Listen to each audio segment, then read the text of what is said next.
Hello, welcome to my channel. My name is Orla. In this channel I read short stories for children and adults who are interested. In this video I'll be reading another story from Gods Don't Cry. Great book from Ellen Ryan with great illustrations by Conor Merriman. So get cozy, cuddle down, and we will begin. This story is called Nera, and he's a daredevil from Roscommon in Ireland. There's a bit of a scary picture, but that's Nera with a dead body. Ooh, he is a daredevil. Okay. Before Nera could even walk, tribal elders took one look at his cheeky grin and said he would be trouble. Baby Nera had been found by a farmer one Halloween morning, crawling through the fields of Rathcogran in County Roscommon all by himself. No one knew how he got there, but the farmer and his wife took him into their home and had tried to keep him out of mischief ever since. Through their care, he grew to be a kind, considerate boy, but he also liked to spend his time chasing thrills, whether climbing to the very top of the highest tree or tipping all the cows in the field. "I can't help it," he would tell his parents. "Life is so boring sometimes. I need to have some fun." By the time he reached his teens, Nera was unusually tall and handsome, with blonde hair styled in a fashionable bowl cut. How about that? His tribe hoped he might catch the interest of a local girl and settle down a bit, but instead Nera entangled himself in more trouble than ever before. It was almost Halloween when portals to the outer world and underworld lands, which are the home of the gods, opened across Ireland. This was a dangerous time for Nera's tribe, who lived near a portal called the Cave of Cats. Every year, monsters crawled out of the underworld to run riot in their village. But it was disrespectful to the gods to close the portal entrances, so instead the mortals barricaded themselves in their huts. But this year, the mortals' new queen, Goddess Maeve, invited local tribes to take shelter in her fortress on the royal hill of Rathcogran, where they could feast the night away. And so, on Halloween night, Nera and his people gathered in Maeve's hall, sat on wooden benches at long tables, and stuffed their faces with the most delicious feast. There were harpists harping, jesters joking, and whole hogs roasting on sizzling spits. Amid all the fun, Maeve's husband, Alil, stood up from his throne at the top table of the great hall. It was clear he'd been drinking too much mead, as he swayed a little on his feet, waving his goblet about. He called for the attention of his guests. "All right, everyone, who's up for a few games?" Alil slurred. "It's Halloween after all." "There are 2 criminals swinging from nooses in the gallows outside this fort. Which of you is brave enough to tie a willow branch around one of their feet?" "Oh no." The crowd murmured in alarm. No one was going to go outside tonight of all nights. Alil reached inside his heavy purple cloak and took out a long willow branch, holding it up for all to see. "Whoever manages to not to tie the knot will get a prize, the king said. This gold-hilted sword on my hip. Ooh. The room was so quiet, Nera could hear his own heartbeat. I'll take that dare, he called, his voice slicing through the silence. All eyes turned to the boy. Don't do it, son, his father hissed beside him. There could be demons out there. Why can't you ever refuse the chance of a thrill? No longer listening, Nera jumped off the bench and snatched a willow branch from Alil. Once outside, all alone, Nera breathed in the crisp night air. A welcome change from the heavy heat at the feast. He could hear no beastly howls or demonic laughing. There was nothing but the chirping of grasshoppers, their final song before they died out for another year. Nera made his way to the gallows where 2 male bodies swung sadly from the hangman's ropes. They smelled of rotting flesh, and flies crawled over their putrid, puckered skin.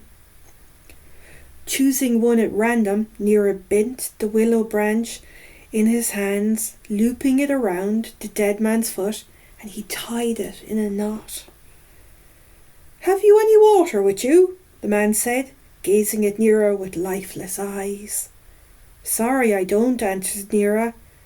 Then he realised he was speaking to a corpse, and his knees buckled in fright. You're not meant to talk. It's Halloween, the man said, as if that explained everything. Will you cut me down? Nera was so stunned that he just did as he asked. With shaking hands, he picked up a sharp stone off the ground and cut the rope.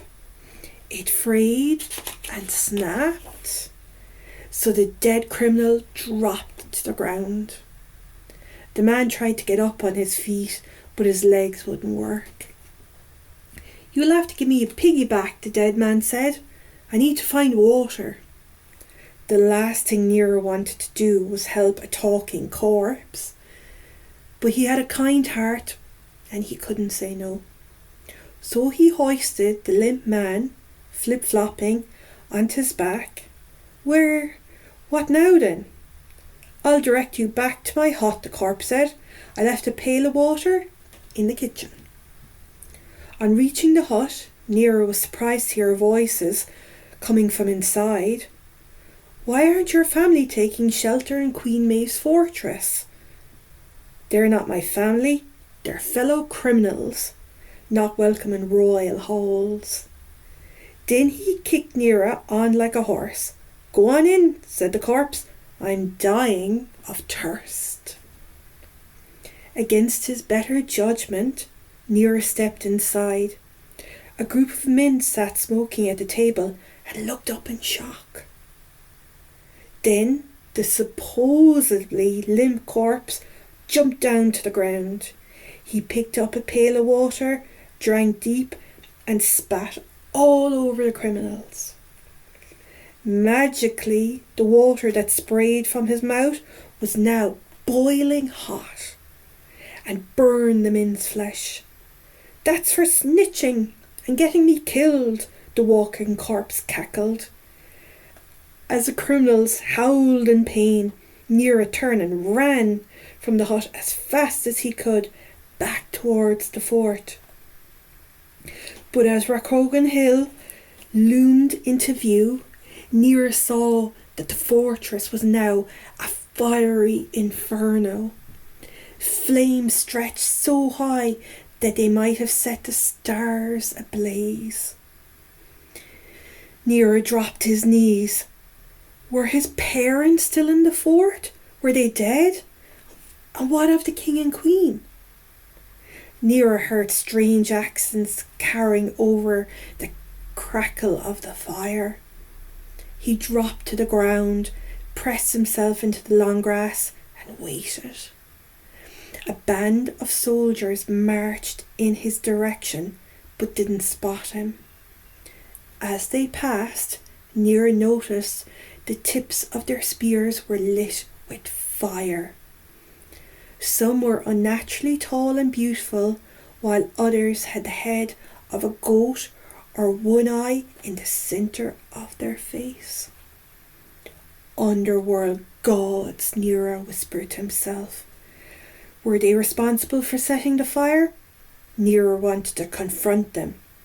He scrambled in the direction of the soldiers had gone until he reached the cave of cats.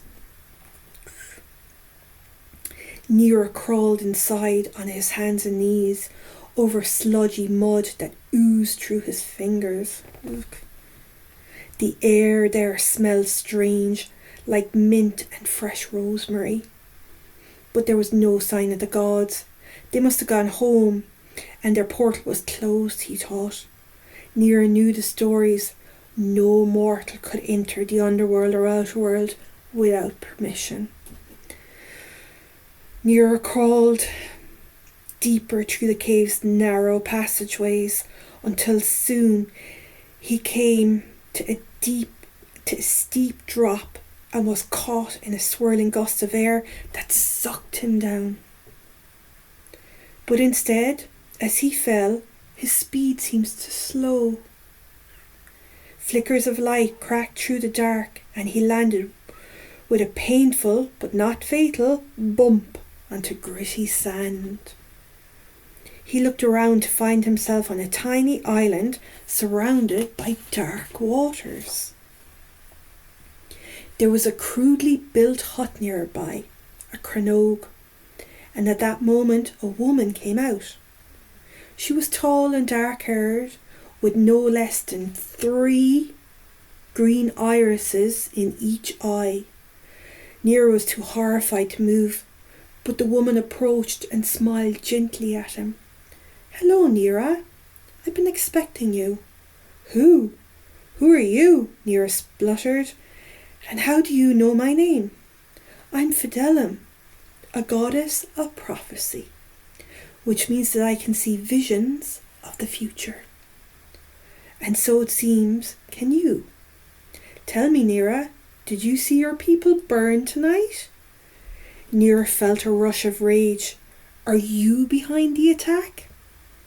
"No one is," she explained, "because it hasn't happened yet. You are seeing the future.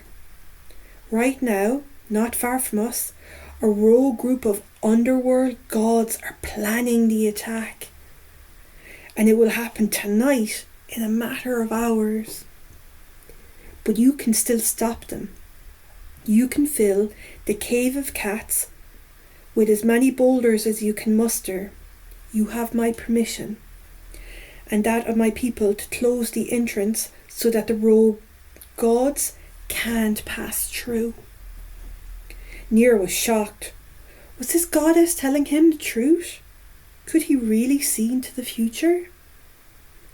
"Why are you trying to help me?" he asked, staring suspiciously at her strange eyes. "You live down here in the underworld, so aren't you sort of evil?" "Not all underworld gods wish to harm on mortals," Fidelum said. Don't judge us by where we come from." "Well, if what you told me is true," Nera said, "I have to return to the cave so I can get back to Ireland and warn my tribe." "There is a faster way," Fidelum said. Then she grabbed Nera's arm and pinched him. "Ow!" Nera cried. "Quiet, Nera," his father said. "The king is about to speak." Nera couldn't believe what he was seeing. He was back in Maeve's fortress, sitting beside his father on the long bench. Everyone was still feasting, and King Alil was waving his goblet of mead. "All right, everyone, who's up for a few games? It's Halloween after all." But this time, as everyone cheered, Nera climbed up on the table and addressed the room.